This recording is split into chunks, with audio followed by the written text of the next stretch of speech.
Retour sur le plateau de la semaine de l'Écho. Je suis toujours en compagnie d'Éric Heyer, directeur de l'OFCE, Jean-Dominique Giuliani, président de la Fondation Robert Schuman et auteur de Pour quelques étoiles de plus aux éditions Ligne de repère, le livre qui vient de sortir.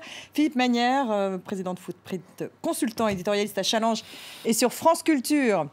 À Paris cette semaine, le MEDEF a organisé sa première matinale dédiée à l'élection présidentielle. Jacques Cheminade, Emmanuel Macron, Marine Le Pen et François Fillon se sont ainsi succédés à la tribune pour présenter leurs principales mesures en matière d'éducation, de formation, de travail et d'économie. Alors qui a été le plus convaincant? À vous de juger. Le candidat préféré des patrons, c'est lui. François Fillon prône une baisse des charges massives. Il l'assure, son discours est celui de la vérité. Je vais aller droit au but. Moi, j'ai un objectif, ramener la France au plein emploi. Oui, je dis qu'il faut que l'âge de la retraite soit porté à 65 ans. Oui, je dis qu'il va falloir se retrousser un peu les manches si on veut redresser le pays. Un programme économique approuvé par le patron des patrons en 3 mots. Pragmatisme, cohérence, confiance. Emmanuel Macron, lui, séduit de nombreux chefs d'entreprise, mais il lui demande de clarifier ses propositions. La première mesure, ce sera la réforme du droit du travail. Et donc concrètement, c'est la généralisation des accords de maintien. Non mais la réforme du droit du travail, mais ça va vous prendre un temps infini. C'est vider un étang avec une petite cuillère. Certains entrepreneurs sont conquis, mais des interrogations demeurent. Franchement, mon cœur balance entre lui et Fillon. La difficulté, ce sera derrière de savoir à quel type de majorité il pourra appliquer toutes ces bonnes idées. Accueil moins cordial pour Marine Le Pen. Son point phare, la sortie de l'euro, ne convainc pas. Que les choses soient claires, si je veux une monnaie nationale, ça n'est pas pour me replier, ça n'est pas pour monter des frontières, c'est au contraire pour partir à la conquête du monde. Malgré ses efforts de persuasion, la candidate du FN n'a pas l'oreille du public. Moi, je suis tout à fait opposé à la sortie de l'euro, donc c'est clair et net, parce que mon entreprise et mon secteur dans le textile, on a eu la mondialisation, on en a souffert, on a rebondi par l'exportation et par l'innovation, donc on a besoin de ces deux leviers pour continuer notre rebond. Invités, Benoît Hamon et Jean-Luc Mélenchon n'ont pas pu se rendre disponibles. Les autres candidats seront entendus la semaine prochaine. Philippe, c'est important cette opération séduction chez les patrons? Manifestement, il y avait un biais pour François Fillon. C'est des figures imposées. Bon, de toute façon, écoutez, c'est amusant parce que j'en parlais hier justement avec deux patrons qui disaient ce qui est intéressant, c'est que sauf accident dans leur vision, je veux dire, on aura soit Macron, c'est le plus probable aujourd'hui, soit Fillon. Et il se trouve que ce sont les deux candidats les plus business friendly, comme on dit aujourd'hui en France. C'est les deux candidats les moins inquiétants pour les milieux économiques, les deux candidats qui ont les programmes les plus compatibles avec une vision de chef d'entreprise. Donc voilà, alors les autres, on les écoute un peu pour la forme. Il y a des idées qu'on peut trouver intéressantes par ailleurs comme citoyen, du point de vue du chef d'entreprise, et il s'agit de chef d'entreprise au MEDEF. Il est évident que les deux candidats qui, on peut penser qu'il y a 9 chances sur 10 pour que l'un des deux soit président de la République dans cette semaine. Vous engagez, les deux, non franchement, enfin pas vraiment, je reproduis grosso modo ce qu'on lit partout. On peut imaginer que Marine Le Pen gagne, mais la probabilité qu'elle gagne est faible. Et donc, de très loin, la probabilité qui domine, c'est celle d'une présidence Macron. Et Benoît Hamon, Jean-Luc Mélenchon. Non, ils sont très très en dessous. Donc, on peut tout imaginer. Mais aujourd'hui, on sait que le plus probable de loin, c'est que l'un de ces deux candidats sera président. Or, ce sont les deux candidats qui sont les plus rassurants pour les milieux économiques. Ce qui les séduit, qu'est-ce que c'est? La baisse des charges, justement? Ce qui les séduit, alors bon, finalement, c'est pas tout à fait le même programme. Entre Fillon et Macron, il y a une différence au niveau des économies. 100 milliards pour François Fillon, 60 milliards pour alors bon, après, c'est compliqué, il faudrait rentrer dans les détails. Je parle sous le contrôle d'Éric, mais en France, il y a cette chose très bizarre d'ailleurs qui existe au niveau européen, c'est que quand on diminue la dépense, en fait, elle continue à augmenter. C'est un peu paradoxal puisqu'on parle d'une coupe de dépenses par rapport au tendanciel. Allez savoir ce que ça veut dire, c'est que la dépense, elle dérive toute seule. Mais le problème, c'est que si les types vous disent on va faire des coupes dans les dépenses considérables, mais qui coupent moins que l'augmentation tendancielle, ça veut dire que la dépense va augmenter, quoi. Tout ça. Et tous font de la baisse de dépenses qui permet que la dépense augmente. Donc c'est un peu singulier. Ce qui est clair, c'est que Fillon coupe plus malgré tout que Fillon. Et ce qui est vrai, c'est que Fillon vient que Macron, et que Fillon a des réformes qui sont un peu, franchement, c'est assez cousin, mais Fillon veut faire vite des choses assez radicales et qui ont des symboliques fortes. L'ISF complètement aboli, les 35 heures immédiatement nettoyées, l'âge de la retraite remonté. Le pari de Fillon peut être pour ou contre, mais un chef d'entreprise comprend vraiment bien ça, c'est on remet tout à plat assez vite, puis après on espère que ça va remonter. Et Marine Le Pen, pourtant, elle dit qu'elle met en avant les TPE, PME. Oui, elles étaient peu présentes au MEDEF, celles-ci. Il y a des TPE-PME au MEDEF. Simplement, les TPE-PME, elles comprennent qu'il y a des mesures qui leur sont favorables. Elles savent aussi que ce n'est pas forcément l'intérêt du pays de taper sur les grands groupes. Puis elles savent aussi que dans le programme de Marine Le Pen, il y a par exemple la sortie de l'euro qui pose un certain nombre de problèmes à un certain nombre d'entreprises, pour dire le moins. Jean-Dominique Giuliani, justement, on a parlé peu d'Europe, finalement, dans cette campagne. Ça vient. Et justement, alors vous avez tout un programme, vous, pour ces candidats. Alors Marine Le Pen, évidemment, c'est elle qu'on a entendu parler d'Europe, mais pas pour en dire du bien, puisqu'elle voudrait en sortir. Et elle parle d'ailleurs d'un protectionnisme intelligent, c'est-à-dire des droits de douane, dit-elle. Des droits de douane, mais pas partout, ni sur tous les produits. Ça me paraît bien flou, pour le coup. Et puis surtout, je crois qu'elle c'est un peu archaïque, son truc, parce que, en fait, tout le monde a compris que l'Europe était un tournant et qu'il allait falloir progresser pour pérenniser l'euro, qu'on arrête de douter en permanence sur les marchés, qu'il va falloir faire des choses en matière de sécurité, de défense, d'immigration, de convergence fiscale, etc. Tout le monde a compris, c'est ce que j'essaie de décliner. Et que donc le prochain président, quel qu'il soit, le lendemain ou presque dans la semaine, il est au G7, puis après au G20, puis après il a 2 conseils européens, le sommet de l'OTAN.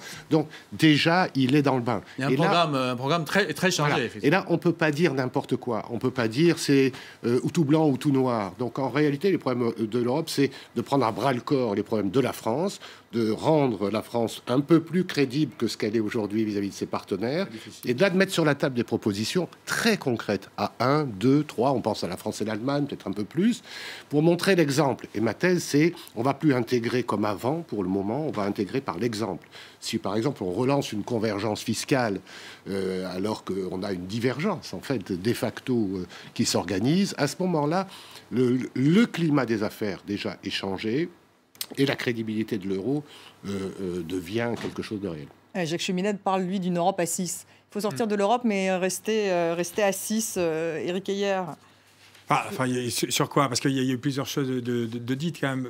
Sur l'Europe, moi je pense que ça peut faire peut-être une petite boucle avec le Brexit. C'est-à-dire qu'il faut quand même qu'on réinvente l'Europe. C'est-à-dire qu'aujourd'hui, l'Europe ne fonctionne pas chez les citoyens. C'est-à-dire que si on devait faire... Ça fait 20 ans qu'on le dit. Mais d'accord. Mais si on devait, là, aujourd'hui, faire un référendum en France, j'ai un peu peur que, finalement, il y ait pourquoi pas un non qui l'emporte. C'est pas sûr, mais vous voyez que c'est pas sûr. Et alors, donc, je pense qu'un des enjeux en Europe, c'est de réinventer une Europe qui sort uniquement des histoires de déficit, de dette publique et même d'harmonisation fiscale. L'Europe par l'exemple, comme dit Jean-Dominique. Il faut aussi dire en quoi ça... d'abord, il faut refaire la publicité de l'Europe et puis après avoir un projet européen qui soit au-delà de zéro déficit et une dette publique qui... Est-ce qu'on fait une Europe à plusieurs vitesses? Mais non, mais alors, on peut effectivement... Là, on voit par exemple que les Polonais sont sortis de l'Eurocorps. Manifestement, les Polonais ne veulent pas la même Europe que la France, encore moins que peut-être... Dans la zone euro, on peut dire qu'effectivement, dans les 4 grands pays, Italie, Espagne, France et Allemagne, pourraient avoir une vision... il y avait la stratégie de Lisbonne à l'époque. La stratégie de Lisbonne, ça devait faire, normalement, en 2010, une économie de la connaissance où on devait augmenter... C'était des pétitions de principe, c'était admirable, mais enfin, il ne s'est rien passé du tout. À l'arrivée, il ne s'est rien passé. Justement, mais ça s'est raté, mais ça veut dire... Et c'est pour ça qu'aujourd'hui, plus personne ne veut de l'Europe. Aujourd'hui, l'Europe est vue uniquement comme des contraintes et il faut... Ou des échecs. Ou des échecs. Et on nous dit, l'austérité, c'est pas notre faute, c'est l'Europe qui nous l'impose. Donc c'est ça qui va pas. C'est qu'il faut nous expliquer que l'Europe, ça peut être aussi des grands projets d'investissement, de transition écologique. Et moi, je pense que c'est comme ça qu'on remet l'Europe au cœur du... Benoît Hamon dit ça. Benoît Hamon le fait un petit peu, sauf que Benoît Hamon dit, mais oui, mais les règles budgétaires, je les accepte pas. Donc, qui est amoureux de l'Europe, mais qui commence immédiatement par violer les règles du jeu. Je suis d'accord avec ça. C'est-à-dire que il faut commencer par respecter les engagements, mais essayer de changer tout de même, dans ce point de vue-là, l'Europe, parce qu'effectivement, une Europe comme cela, effectivement, ça mène à un rejet, et c'est quand même les citoyens qui doivent faire l'Europe. C'est pas uniquement certains technocrates de Bruxelles. Moi, ce que je trouve très inquiétant dans l'affaire européenne et qui justifie, c'est pour ça que je ne suis pas insensible au test de Védrine, si on fait une pause et on réfléchit vraiment à ce qu'on veut faire et pas faire, ce que je trouve très inquiétant, c'est qu'on a connu, pour ceux d'entre nous qui ont plus de 30 ans, une période où les jeunes étaient très pro-européens, etc. Et les vieux étaient réticents parce qu'ils étaient connus pour faire simple, occupants allemands. Bon, mais les jeunes là, ont plutôt voté contre le Brexit.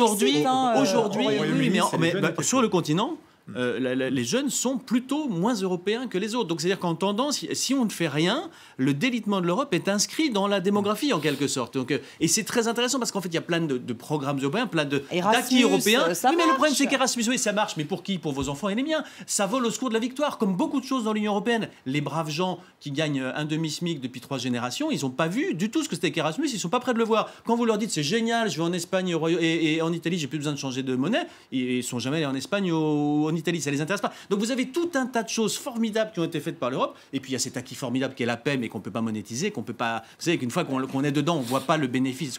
Donc vous avez un problème énorme de compréhension des bienfaits de l'Europe par des gens qui soit ne les perçoivent pas parce que c'est pas la manière dont ils vivent, malheureusement, soit ne voient plus en quoi c'est un bienfait immense, par exemple la paix. Donc la paix, alors justement, on n'en parle plus de la paix, alors que finalement c'est tout de même combien 60 ans de paix, l'Europe. C'est ça, mais l'analyse, moi j'adore quand les Français parlent de l'Europe parce qu'ils parlent de la France en fait, n'est-ce pas? Parce que l'Europe c'est nous. C'est nous qui la faisons. Et c'est parce qu'on ne fait plus rien en Europe. Avec les Allemands. Notamment la France. Notamment la France. Les Allemands, ils jouent en fond de cours. Tout va bien pour eux. Il n'y a pas de raison de changer. C'est la France qu'on attend. C'est pour ça que j'ai fait ce petit bouquin. C'est à nous de faire des propositions. Et des propositions qui nous conviennent. On les discute avec les partenaires. On n'obtient pas satisfaction, mais on ne fait plus rien. Jacques Chirac ou bien François Hollande sont des présidents qui n'ont rien fait sur le plan européen. On doit être à la manœuvre. Dans l'absolu. Pourquoi on doit être Donc c'est un enjeu réel pour la prochaine présidence. On doit être à la manœuvre pour on n'en parle pas pendant la campagne. Quand on interroge les Français, on vient de le faire là, avec un grand sondage dans le Figaro. Les acquis de l'Europe, les gens ne veulent pas en sortir. On le voit bien avec l'euro, 72%. Mais l'inquiétude, c'est où allons-nous ? Qu'est-ce qu'on fait? Quel est l'objectif? L'objectif, moi je réponds bêtement, c'est de rester la deuxième ou la première puissance du monde à la fin du siècle. Bon, ça suffit pas à faire rêver tout le monde, mais enfin ça peut se décliner. Il faut plusieurs vitesses dans cette Europe, Jean-Dominique Giuliani, parce qu'on a vu que dans les faits, c'est quand même compliqué à 28, maintenant 27. C'est pas à Bruxelles ou à Strasbourg que les choses se décident, c'est à Paris, à Berlin, à Rome ou à Madrid. C'est là que les choses se décident. Donc si on a un président français, quel qu'il soit, qui dit, voilà, j'ai 3 propositions, on les discute, etc., vous allez voir, le train va se remettre en marche. Alors que là, il est à l'arrêt dans la gare, on attend qu'il fasse beau, etc. On ne sait pas où on va. Il faut être plus volontariste. Donc par exemple, pour l'euro, je dis, la convergence fiscale, c'est bien plus efficace pour stabiliser la zone euro. Si on a la moitié du PIB de la zone euro avec le même impôt dans les 10 ans, c'est bien plus efficace qu'un parlement de la zone euro, la réforme, la gouvernance, le machin. Personne n'y comprend rien. En revanche, faites, commencez.